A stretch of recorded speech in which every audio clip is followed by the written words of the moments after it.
Hi అండి. అందరికీ నమస్కారం. 'గుండె నిండా గుడిగంటలు' సీరియల్ ఈరోజు ప్రోమోలో ఏం జరగబోతుందో చూద్దాం.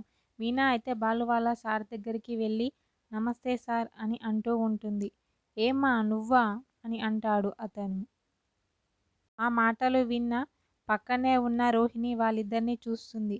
అక్కడ ఒక ఆమెకు ఫేస్ మసాజ్ చేస్తూ ఉంటుంది. మీ ఆయనకి కారు ఇవ్వనని చెప్పేశానుగా, నువ్వెందుకు ఇలా తిరుగుతున్నావు అని అతను అంటూ ఉంటాడు మీనాతో.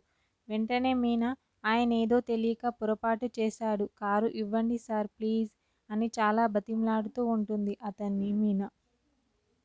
పక్కనే ఉన్న రోహిణి మాత్రం మీనాని అలా చూస్తూ ఉండిపోతూ ఉంటుంది. మీనా ఏంటి ఇక్కడికి వచ్చింది, ఇలా మాట్లాడుతుంది అని ఆలోచిస్తూ ఉంటుంది. వాణ్ణి మా ఆఫీసుకు వచ్చి అందరి ముందు క్షమాపణలు చెప్పమను, అప్పుడు కారు ఇస్తాను అని అతను మీనాతో అంటూ ఉంటాడు. ఆ మాటలకి మీనా సార్ అది అంటూ ఉంటుంది. అలా అంటూ పక్కకి సడన్గా చూస్తుంది మీనా. వెంటనే అక్కడ రోహిణి కనబడుతుంది. రోహిణిని చూసి మీనా అయితే చాలా షాక్ అవుతూ ఉంటుంది. రోహిణి మాత్రం తన మనసులో అంటే ఇప్పుడు బాలయ్యకి పని లేదన్నమాట, కారు ఓనర్ తీసుకువెళ్ళాడు అన్నది అంతా అబద్ధమే అన్నమాట అని అనుకుంటూ తన మనసులో ఆలోచిస్తూ ఉంటుంది. మీనా అయితే రోహిణిని చూసి చాలా షాక్ అవుతుంది. మరి రోహిణి ప్రభావతికి ఈ నిజాన్ని చెప్తుందా లేదా అనేది నెక్స్ట్ ఎపిసోడ్లో చూద్దాం. ఓకే, థ్యాంక్ యూ అండి. నా ఛానల్ని సబ్స్క్రైబ్ అండ్ లైక్ చేయండి.